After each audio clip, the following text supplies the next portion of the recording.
Ladies and gentlemen, boys and ghouls of all ages, welcome to a very special episode of Shadowrunning on Empty. Although this is not your normal introductory dulcet tones that you are used to hearing, this is Austin coming to you with a very special episode of Wyrm Talk, our community-fielded Q&A episodes that we have that are brought to us via the fantastic members of the Critical Hits Patreon page.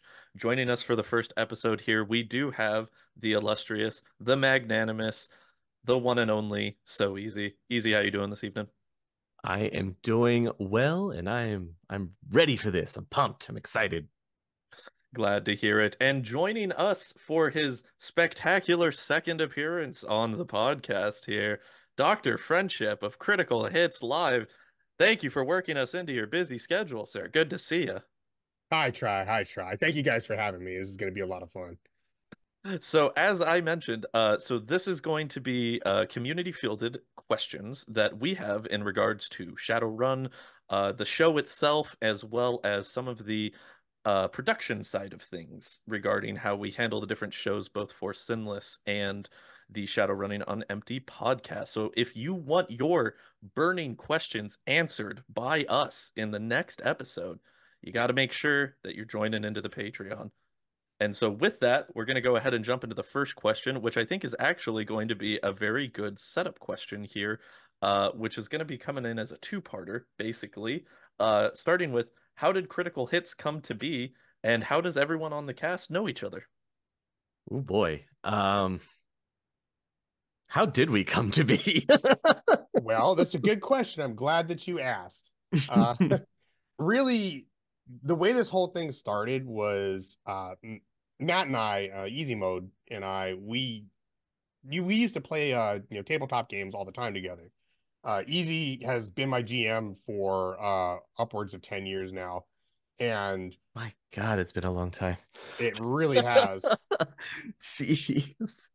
It really has. We've been playing games for a hot minute now, and uh, we played a game one day, and I don't remember what we were playing, but after the game, we were talking, just like chit chatting and BSing and stuff, and he mentioned to me like I would love to be able to make a Shadowrun anime, and I was like, "That's awesome! I want that." And I was like, "We should do that," and he was like, "Yeah, we should." And so I was like, "All right, uh, well, let's do it then." And I had no idea how to even like go about starting this whole process, but I started looking into how to incorporate and how to start an LLC and all this stuff. And we did all the paperwork and got Critical Hits started. And then we just didn't do anything with it for a few years Well, because you forgot the other part, or are you getting to it with the the animating? well, yeah, I'll get there. I'll Okay, get there. okay. Um, so we didn't do anything with it for a few years because I really didn't know how to start. So like Easy was just saying, I started like getting into animation and I realized, boy, this is a lot of work and I'm really bad at this. And quickly that idea fell by the wayside because I realized that there was no way that I was going to be able to do this with my current skill set. If anybody's ever dabbled in animation, it is a ton of work and it is a real skill that I don't possess. So we weren't going to do it on our own. So we had to make a little bit of a pivot. And when the pandemic hit, I was really bored and I was getting paid to sit at home. And I was like, well, I mean, what we could do is we could just start doing like a Twitch thing because there's plenty of opportunities there. We could go out and just live stream and like play some games and like build a little bit of a community. And then we could start playing our Shadowrun games over Discord or Zoom or something like that. And then build off of that. And so that's what we did is we started on Twitch and just built a very small but fun community and went from there. And now like we kind of stepped back from the Twitch for the most part. I mean, I still stream a couple of days a week, but it's mostly just for funsies at this point.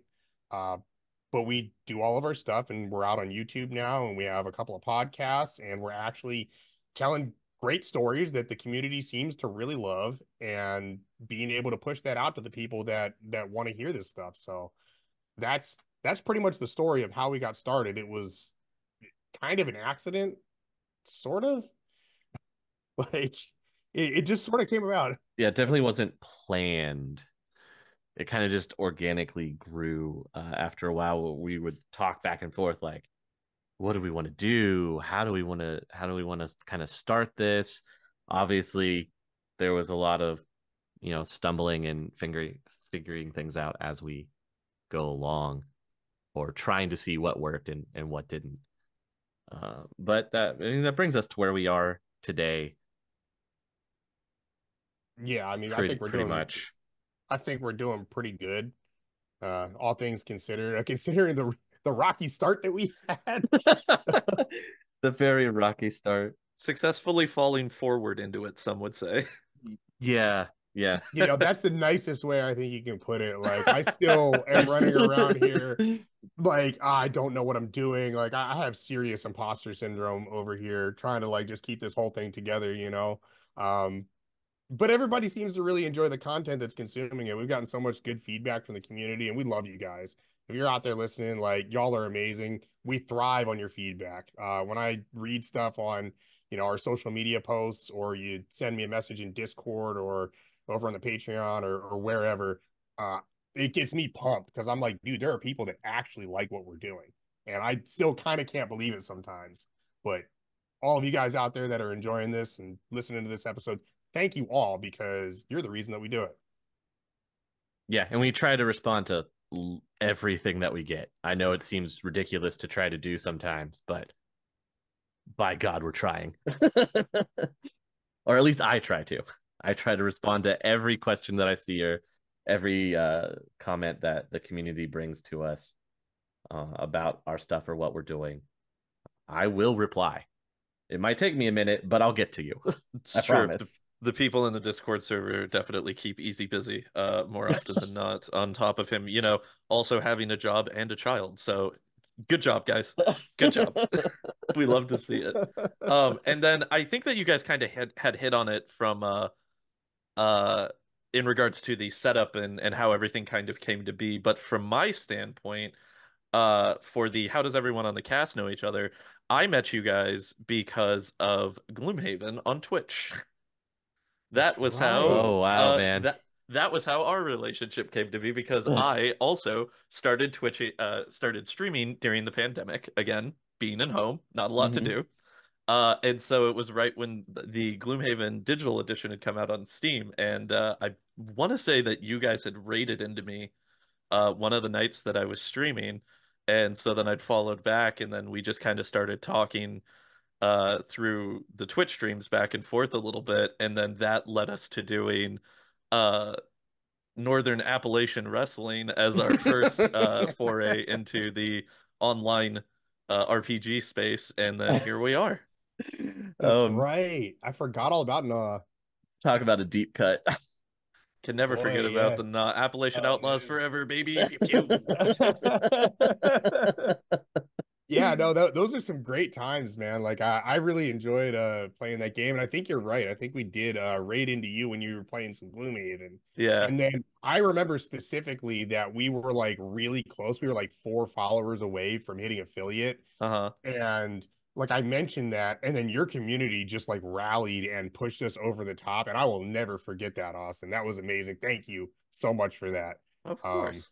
Enjoyed what you guys were doing and still continue to be. Otherwise, we wouldn't be here today. it'd be a little weird if you like were still doing this and you're like, man, I hate it. Secretly just holding that grudge. I'm like, man, I can't wait until once I get my gold-plated jet from all this Shadowrun stuff. I'm out, cutting the rope and getting out of here. Once I get my Loftweird jet. Yeah, exactly.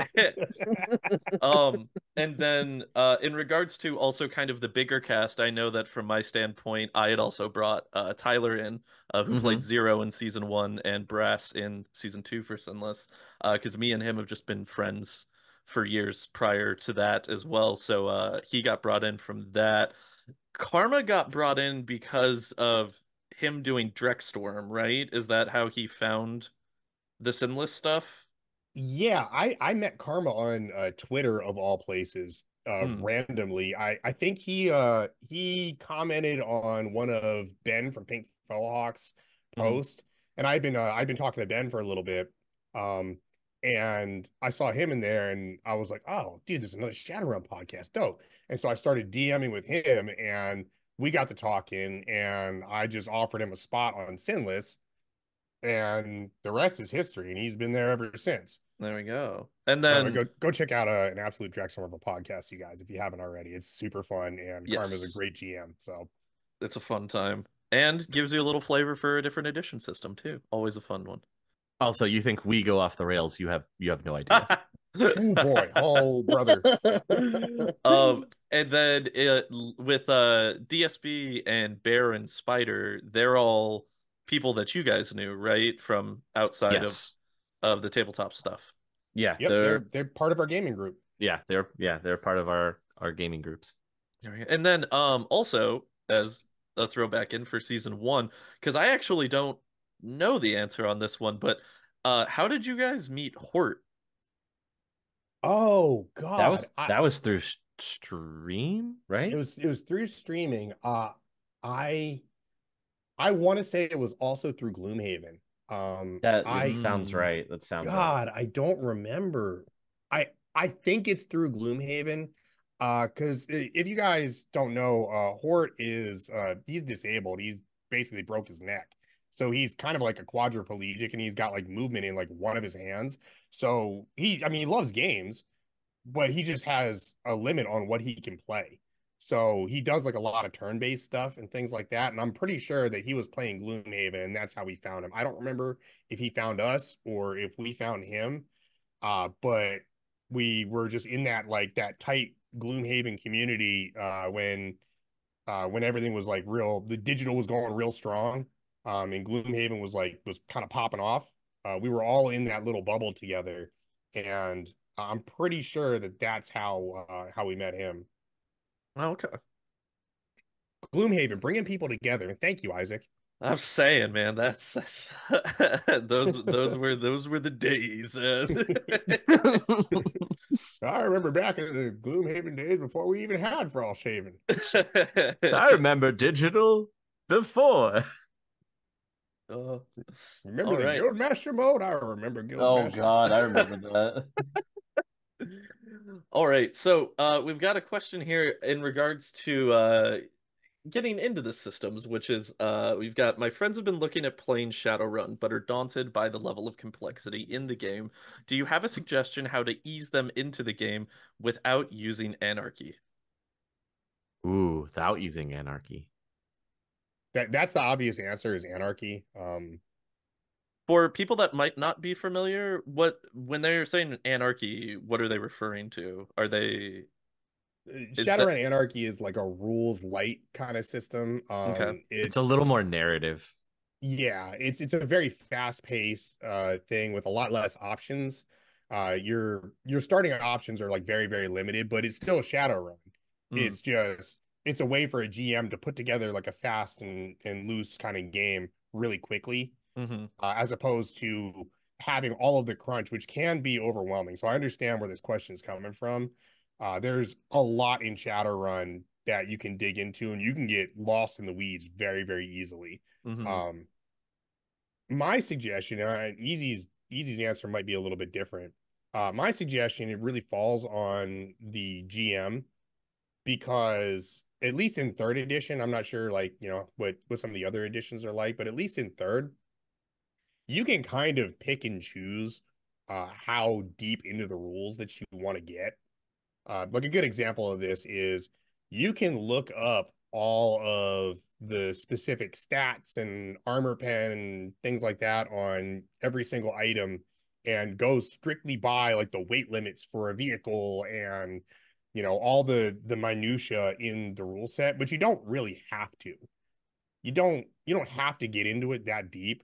You can kind of get away with like, hey, you have target number 4 as your standard target number. Every time that somebody makes a roll, if there's something more difficult, just add 1 or 2 to that.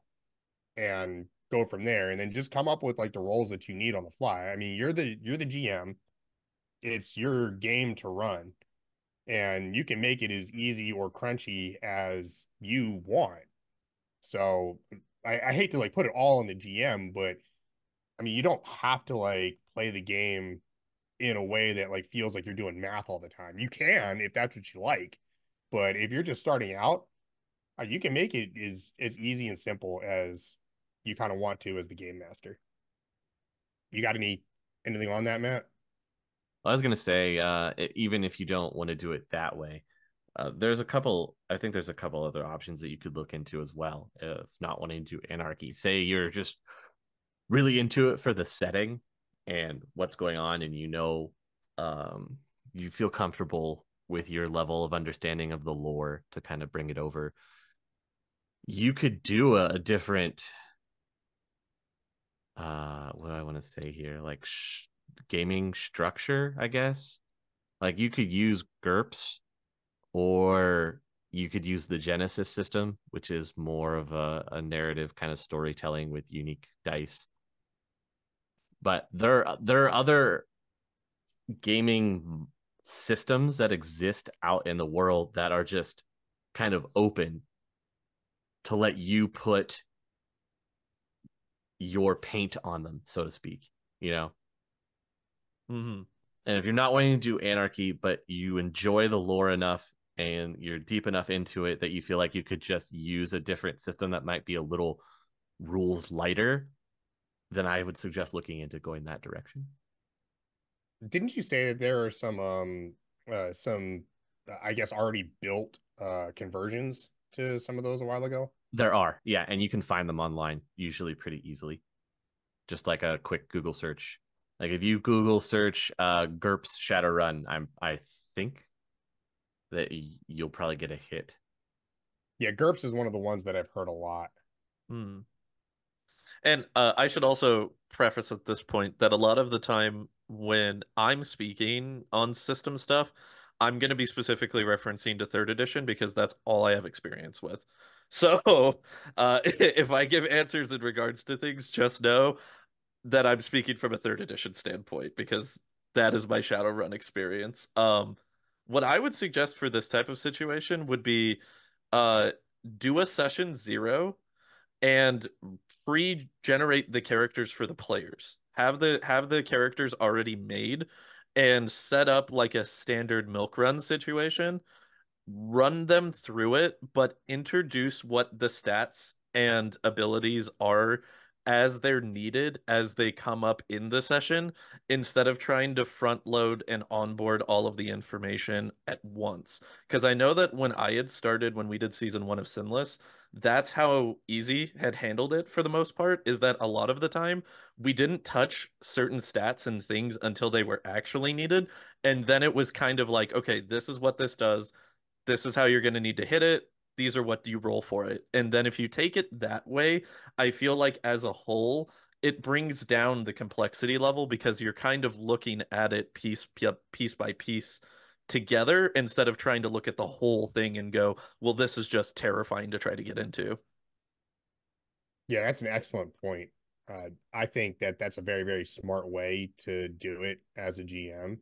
And to piggyback on what Austin was just saying, a really good way to get yourself started is if you don't have a good starting point, what everybody's going to recommend to you is get the food fight module and do that because it's a pre-scripted, ready to go run that's in a box and it's all set up for you, and you can do that exact thing that Austin was just talking about and bring up individual stats and what they relate to, and how you would roll that as the module progresses. And it's pretty simple. It's not a big hubbub or anything like that, but it's a great introductory place to bring in a new group into the Shadowrun universe.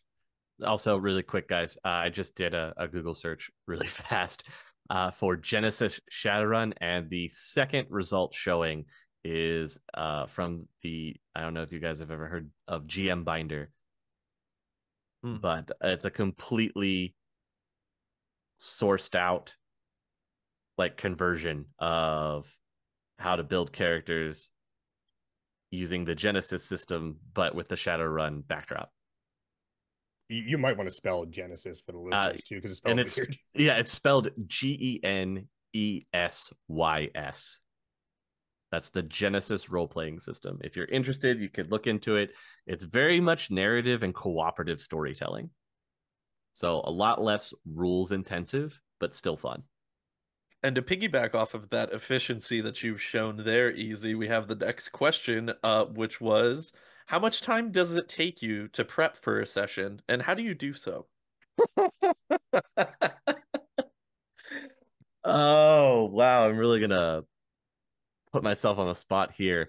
Um, so my prep for our sessions really happens like day of.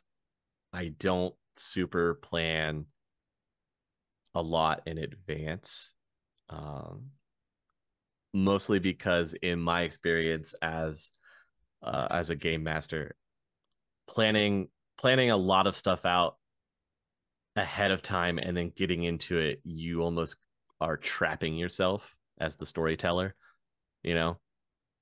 Like you have things that you want to specifically happen to get you from point A to point B, but you can't always count on your players to be able to hit those specific story marks to trigger some of the things that you may have had planned and put in place.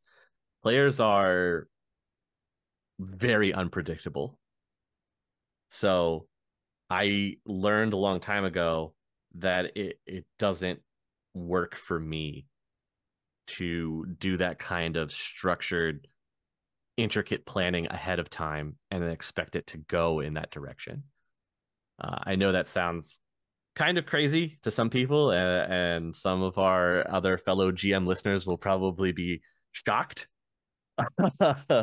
But I do not prep a whole lot. I am a little bit more a fly by the seat of my pants GM, but I chalk that up to understanding the system, having a fairly decent handle on the lore, and knowing my story. Like that's the one thing that I'll have completely planned is I know who the bad guys are, what the bad guys are after, and then it's very reactionary. Like, okay, the players did this. Well, that would prompt this response, or that would prompt this response. And that's more along the lines of how I generally run my games. Okay. And I mean, outside of that, when you get into the hyper specificity of these are the things that have to happen in the points in order to, you get into railroading territory, and that really a lot of the time ends up kind of defeating the purpose of tabletop, at least from my perspective. That's fair too. Sometimes railroading can be helpful, especially for new players that are learning. For sure. That can be a helpful tool. But other times it works against you. Yeah. It's yeah, I'm not trying to say railroading's always bad, but no, having that wiggle room there definitely leads to some of the more, shall we say, interesting turns that maybe Sinless has taken over the years. Yeah, like walking into the arcology, for example. Hey, now we listen. How else was I supposed to sing, my friend? All right. we could talk about that at length. Yes. What you got for I was just about to say, I agree on that entire thing with the railroading being maybe a useful tool sometimes. I'll also say that you can kind of finesse the situation, sort of like what Easy was saying. If you need something to happen, let's say like the players are all supposed to go north to the next town to get to their, next quest or whatever, and they all decide, well, we want to go south and investigate, the giant ruins down there. Well, then whatever trigger that you needed to happen up north, you can always just put that down south where they're headed. So as a a GM, I mean, you have like the agency to sort of still tell the story that you want. Yeah. And you can easily make it seem like, oh yeah, this was our decision the whole time, when really it was just going to happen anyway. Yeah, the plot points being hit are more important than how the plot points are hit. Right, Yes. exactly.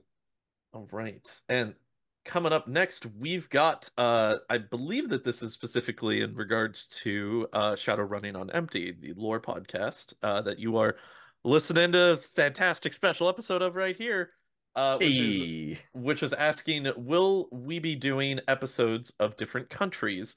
Maybe not one country for one episode, but there's plenty of stuff out there on the wiki that can be talked about. Look forward to hearing specifically about the Netherlands and Poland in the Sixth World. Yes, this is stuff that is planned. If you've listened to a lot of our podcasts right now, you will know that we have done some globe hopping. We've talked about Russia, we've talked about Australia, Japan, Antarctica.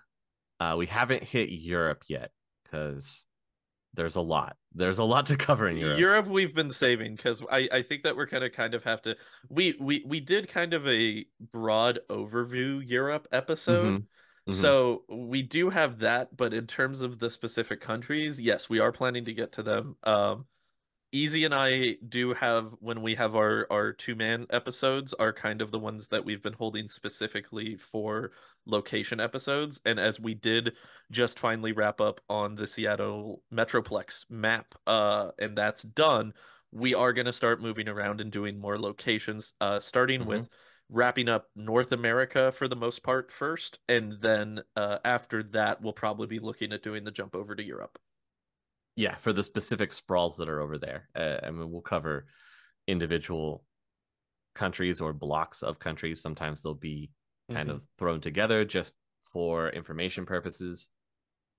One of the ones that is probably going to be a little difficult, I think, will be Africa, just because there is not a whole bunch of information. Yeah, and after the arms war down there, that kind of seemed like the last big event. The Desert War was kind of the last Yeah. big event. And Well, so, the other thing too is the rest of South America. You have most of Central America from the Atlan perspective, and mhm. then the whole northern part of South America is basically Amazonia.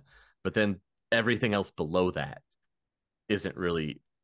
There's not a whole lot talked about. So Yeah, so when we get to those finding that specific information. cases, yeah, we'll probably end up doing wrap-ins where like we would do all of probably Amazonia as that and the rest of South America by itself instead of specifically trying to hit those locations. It's going to just come down to what how much information is out there and what Yeah, what we Easy's can able to find. find. But Hmm. he's been pretty good so far about being able to find a lot of stuff. So don't worry. If you've got a favorite spot in the Sixth World, we will get there sooner or later. And like I said, you guys, we are trying to respond to everybody that we talk Mhm. to.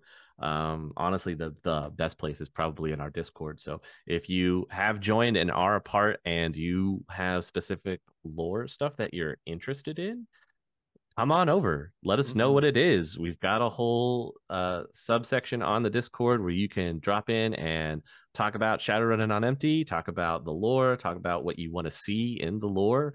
That would help me a lot figure out what you guys want to know more of. Mhm. That has actually helped, and I've taken some suggestions from there already, and I'm working on some stuff. Hopefully, you guys will enjoy it when you listen to it. There we go. All right, next up we've got, if you could swap characters, think mind swap, with past or present, so anyone from season 1 or season 2 of Sinless, with anyone else for one episode, which character would you love to play? And with this, I also want to put a special caveat on it. Easy. Whose character would you want to take the wheel of for one episode? Do you think that it would be fun to try out from Oh, not having to be the GM? I'm gonna let you guys go first on this one, and then I'll go. Okay. Friendship, what are you thinking? Oh God, I need to think about this for a second. Dramatic pause. So season one, we this is a season one specific question, right? It's past or present, so it could be season 1 or season 2, just Okay. any character. Not Karma or not Auto, I should say. That sounds terrible.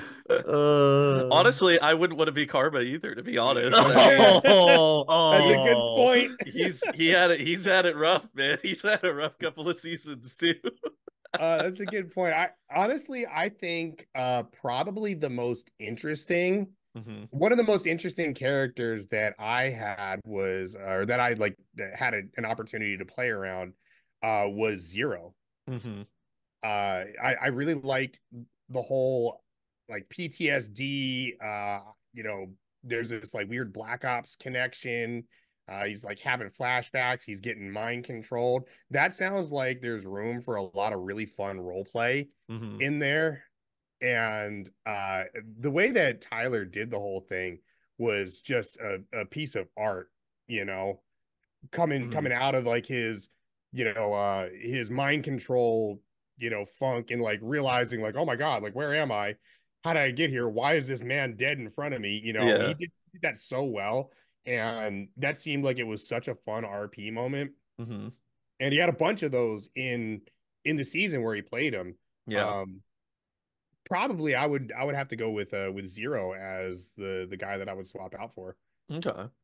I think that mine would probably also be season 1 as well, and I would want to go for Flounder. I think that we had the one kind of side thread that I wish that we could have been able to pull a little more on, was getting him into the like underground fight pit arena type of thing, because we'd had like a little bit that we'd kind of sprinkled on for the possibility of that, and I think that that could have been a lot of fun from a role play standpoint, because I'll always remember the slugfest fight episode that he had in season 1, and just the back and forth of body check, punch check, body check, punch check, like, and the I think that the drama that you could put behind that type of physical combat, especially because so much of the combat system in Shadowrun is gun-based, that could be a really fun opportunity to be able to get some role play out of. So I think my answer for that would be Flounder. If we could pick an NPC though, it's just a side note, 100% Kevin. I want to play an episode of Kevin. Especially knowing what happens to him and where he comes about in season 2, right?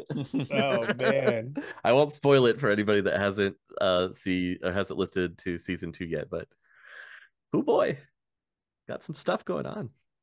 Easy. What would you? Or, sorry, hang on. Friendship, I have something on Flounder. Mm-hmm. By the way, if you guys are listening out there and you're wondering what happened to Flounder, like I said, Hort has some medical stuff going on, and he wound up having like a little bit of a serious medical condition. He's doing okay right now, but he's still working it all out, and that's why he had to leave. Basically, it wasn't planned. It was a thing that just sort of happened, and we wish him the best. I talk to him fairly regularly on Discord, so he's doing okay. He's still around. It's just he's not capable of actually sitting up and playing a game at this point, so he's working his stuff out. I'm hoping that we can get that all worked out, and maybe revisit bringing him back at some point when he's doing a little bit better, like health wise. So if you were wondering what was happening to Flounder and you're wondering why he left the way he did, it wasn't a thing that we anticipated or wanted to happen or anything like that, and we had to kind of scramble to tie his storyline off in a little bit of a knot to make it make sense. So and we're hoping we can get him back soon though. So Hort, if you're out there, if you're listening to this, we're here for you, buddy. Anything you need, you let us know.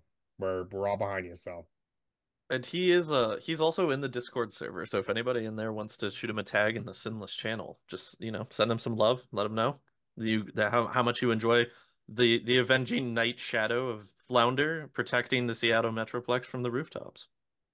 Yeah, he's at Crazy Hort in our Discord, so feel free to drop him a line.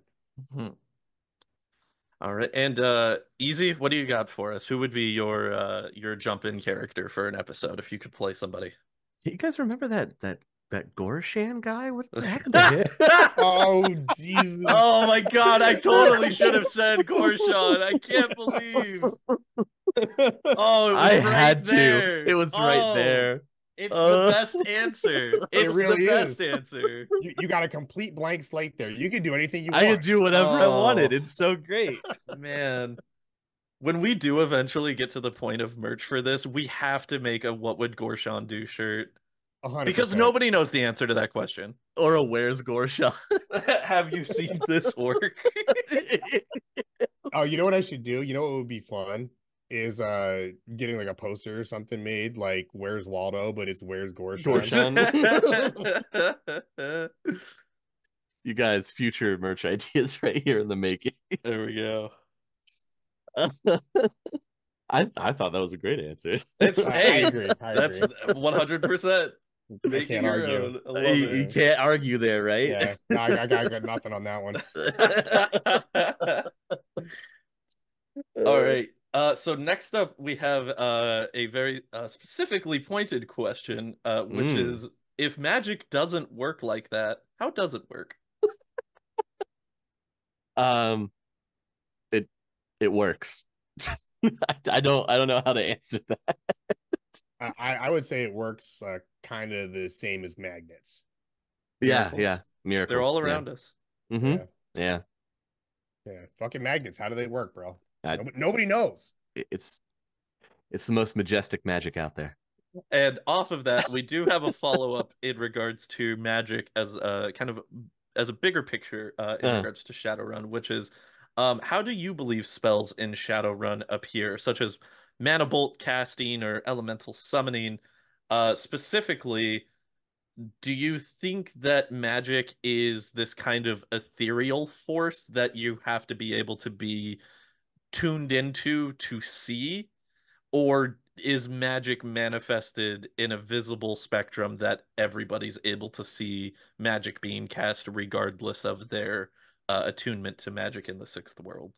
My answer is pretty much right out of the book in that elemental magic, things like fire or petrify or anything like that will be visible, but things like mana bolt or stun bolt or mind probe, all those things you just can't see. So if the mage casts stun ball on a group of enemies, everybody else just sees all of them drop, just like a switch turned off or whatever.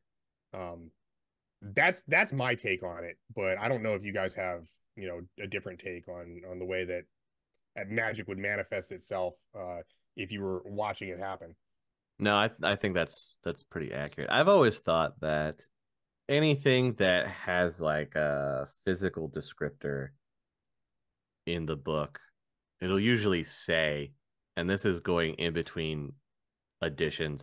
I think the Street Grimoire and Magic in the Shadows for third edition and the Street Grimoire for fourth and fifth approaches it a little differently, where some spells will have like a physical manifestation or a way that you can tell somebody's casting a spell.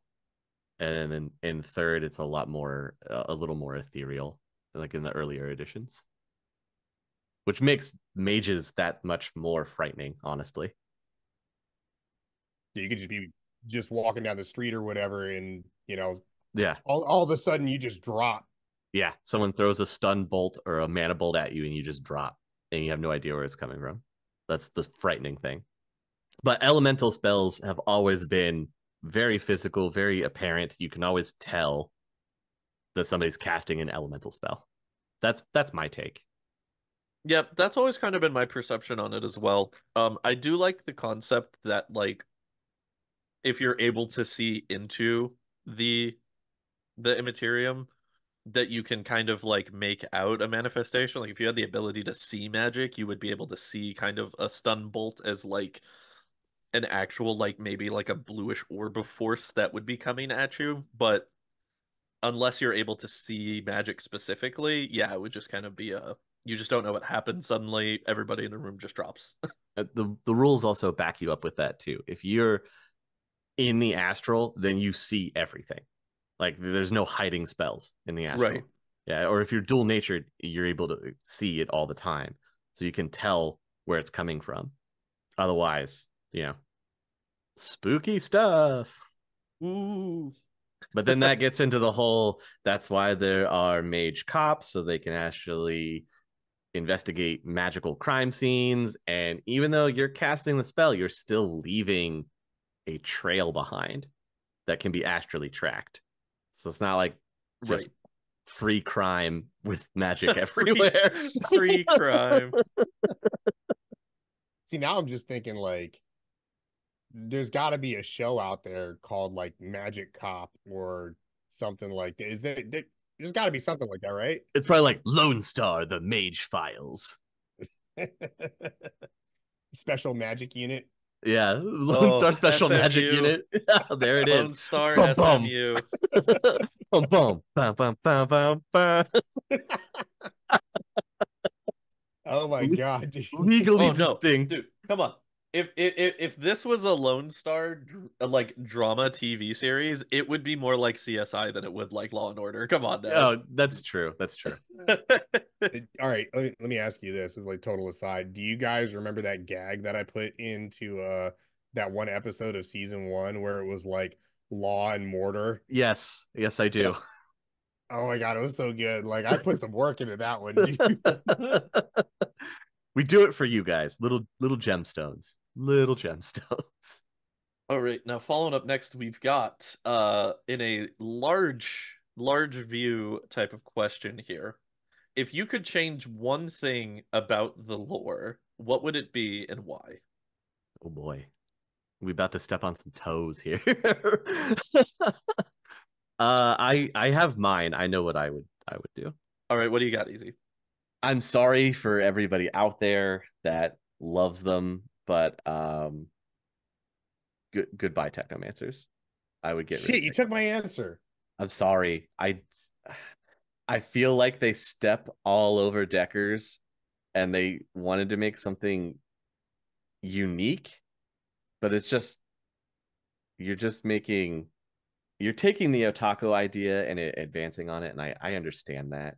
But the Otaku abilities were dropping off as they were getting older, and now Technomancers are somebody that's just always connected to the Matrix, like a ghoul is always connected to the astral, where they're dual-natured. But I feel like they try to make them a little bit more interesting than Deckers, and I also feel like it's maybe traveling a little bit more into the realm of sci-fi as opposed to cyberpunk. I don't know if that's just my personal take on it. So I would change Technomancers and just pull them out of the genre. Okay, I'm gonna follow up with that. I also would agree with your entire take on Technomancers. I think they step all over Decker's wieners.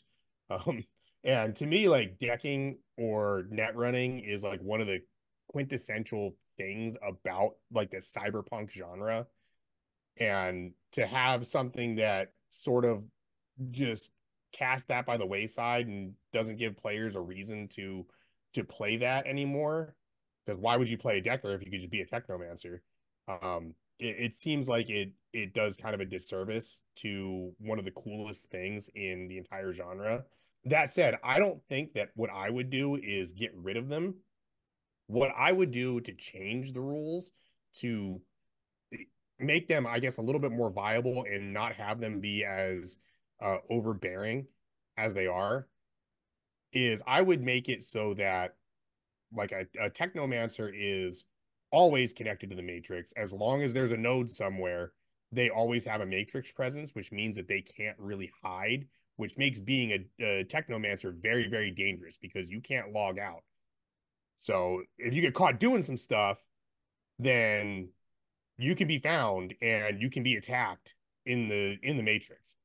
I would probably make that change to still leave them like as potent as they are, but give them a serious downside to sort of balance things out. Both good points. I like it. Mine would be simple. I would just get rid of Loftweir. I feel like he's a character that just kind of wastes space, you know? He doesn't really do anything. What? He's not really that important to the overall story. Get out of here. You're just doing this because Tyler's not here to defend himself. I am sticking up for him right now. I don't know what you're talking about. No, actually, I would like to see this is something for people that have listened to Shadowrunning on Empty's other episodes, you may know. I would actually just like to see more with Leviathan.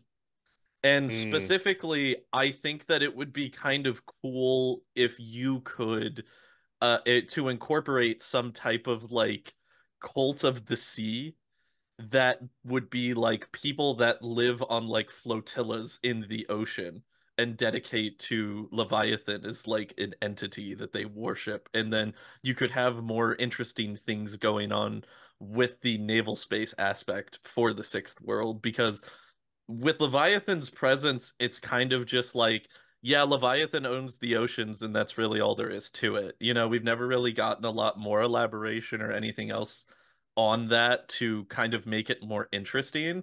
So I would want to kind of give more of a spin into Leviathan, the entity, and how like the presence of one thing that controls 80% of the planet, you know, would be more affected towards the rest of the sixth world. yeah, I think you're right. There's not a whole lot on Leviathan. It's something that I don't want to say it's been overlooked, but like Shadowrun has this thing where I think there's a lot of stuff. I was talking to somebody about this today, actually. I think there's a lot of stuff that's intentionally left vague Hmm. to give GMs agency. But I agree. I would like to see a little bit more like concrete lore when it comes down to what's going on with Leviathan and is there stuff happening? Maybe something is happening under there. Leviathan has some plans and is, affecting things or something like that. I would like to see something like that in the future edition as well, just to give that the kind of entity that, like you said, I mean, it seems like it's a really big thing that is not really touched on, just to give it some more teeth and maybe give GMs a little bit more to work with in terms of coming up with story ideas and, stuff like that. I think it would be pretty cool. And I like your idea about there being some kind of like floating cult or something out there, just like worshiping the sea dragon. Yeah, it sounds kind of cool, Just man. give me my water world utopia. That's all I want. That's all I'm asking for. I'm a simple man, you know? I just Complete with Kevin Costner. 100%. He's the leader of the floating cult, right? Yes, yeah. I Gotta mean, be. if he's got gills, he's the only one who can commune with Leviathan. Ooh, here you go. GMs out there. You have a fresh story beat right here. Make it happen. Oh, hang on, TM. Copyright TM. Oh, This is all. This is all. This is all I'm. I'm boo, this- boo. He's trying to keep it for himself. that gold-plated jet ain't gonna buy itself, boys. Have All a right. have a good one, cousins. And this is where I jump off the boat. Um, and then so this next question is gonna be, I think, more specifically for me in friendship. So, I'll, you know what? Actually, I've got a point here. So I'll find a way to tie it in. Okay. The next question coming up is, what is one thing that you love and one thing that you hate about your character for Sinless? Friendship for you, all I would say, you could choose for either character, either for Loki or, season one or season two, whichever one you want to go for. Luckily for me, I've got an easier route on this because I have been one character.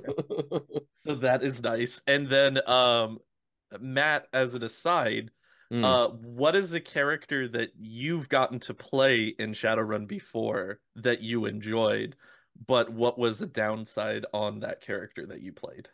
okay. That would be what I would say. Sure.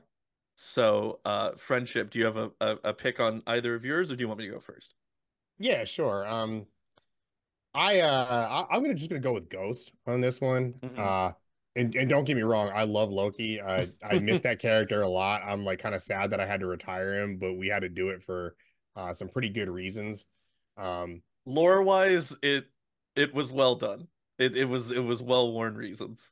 thank you. Like I tried to like come up with a really good way for him to like not be there anymore, you know, and it not be like jarring. But it's still a little bit sad, you know. I was sad to see him go. Uh, we'll say that. My character now in season 2, Ghost. One thing that I love about playing Ghost and the character that he sort of developed over the season. We're almost done with season 2, and he has he's like the opposite of Loki. He's super like no nonsense and all about just getting the job done and doesn't really care how he does it.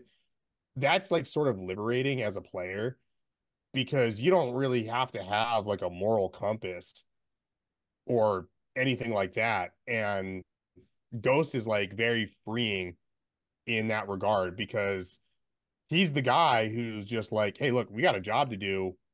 Let's go do the job. Why are we sitting around here not doing this job? Like, I'm trying to get paid. You, you know, that feels like very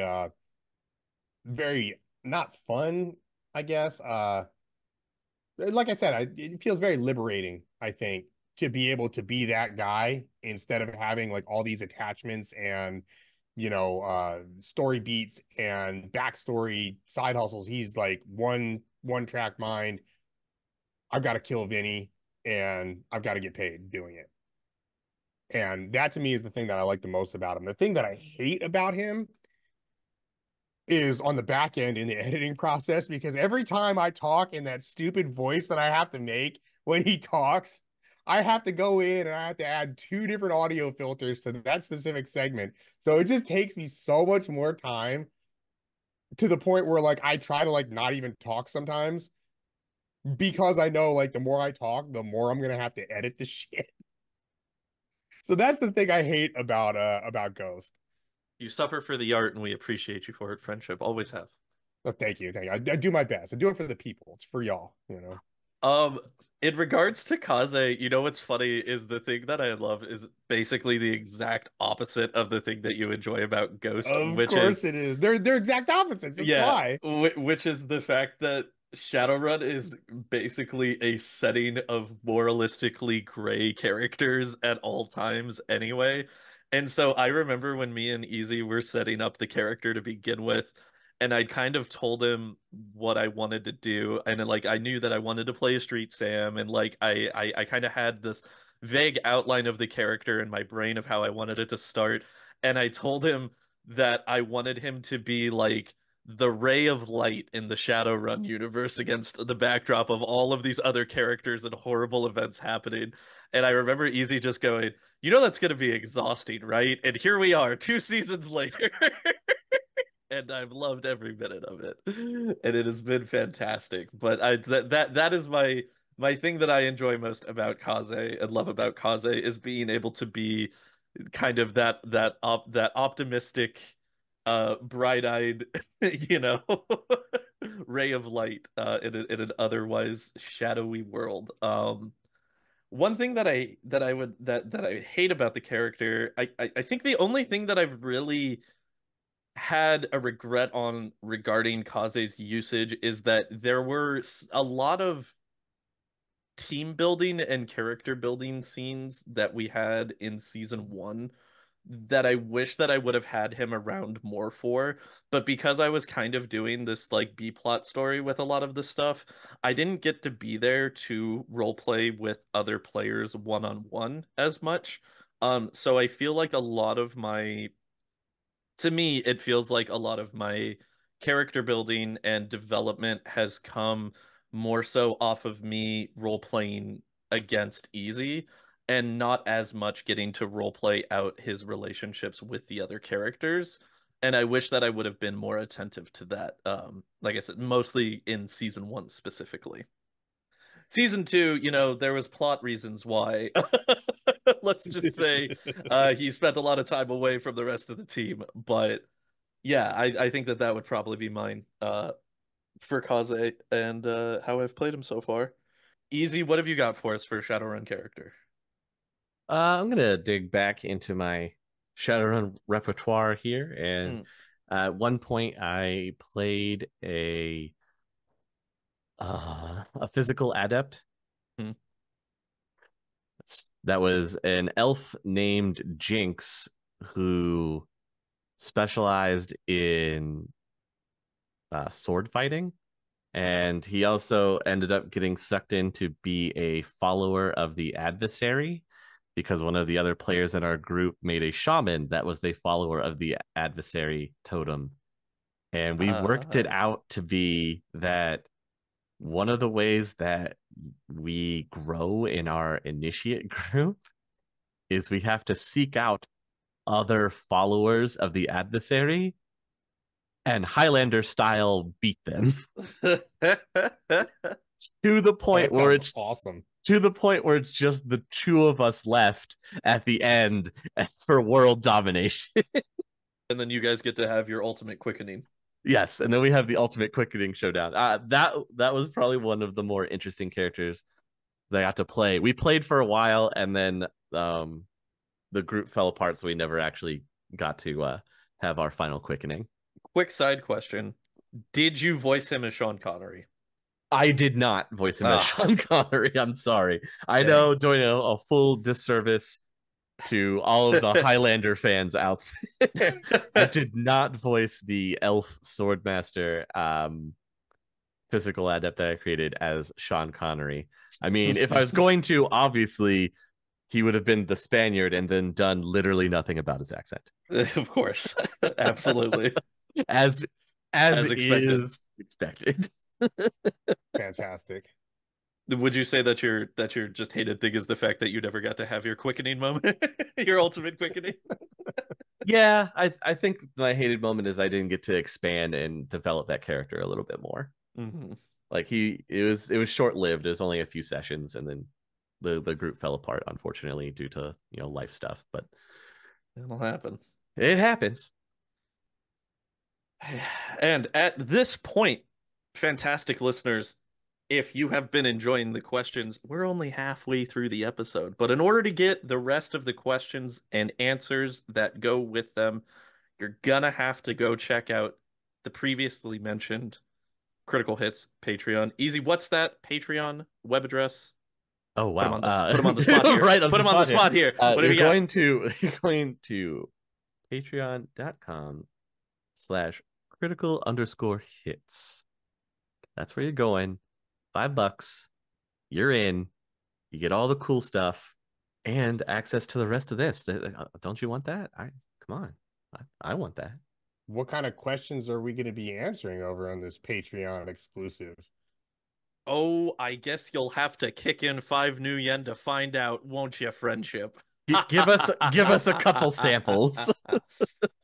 Well, we could have some examples in regards to future character development plans. We could have some fun stuff in regards to incorporation of said Patreons in future gameplay modes for the Sinless show going forward, as well as the possibility of things from Sinless expanding out into other formats, shall we say.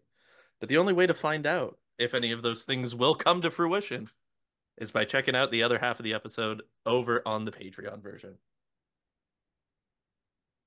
Hey, Chummer, if you enjoyed what you're hearing on this episode, then be sure to jump over onto our Patreon so that you can hear the entirety of the Wyrm Talk and all future Wyrm Talks that will be coming out.